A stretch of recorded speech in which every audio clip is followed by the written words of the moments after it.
Hello guys, sorbi na sa ato ang durianan November 27, 2024. So mo ni update sa ato ang durianan. Oh, daghan na po kay bulak bago pa giharbisan. Mga bulan pa, pero karon ang gawas sa pagbalik ang bulak. Tanawa.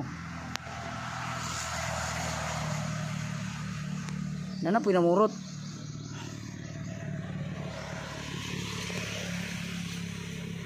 O ihap na sa taog upat ka bulan na ni. Na po tayo harbison. So gwapo ang atong pag-maintain na ni atong durianan kay di na mo ilaog season, mamunga gyud. Kung gusto ka makabalo ato akong YouTube channel, J Calma TV, o subscribe para makabalo ka sa akong mga teknik nganong daghan gyapon ni bulak ang among durian.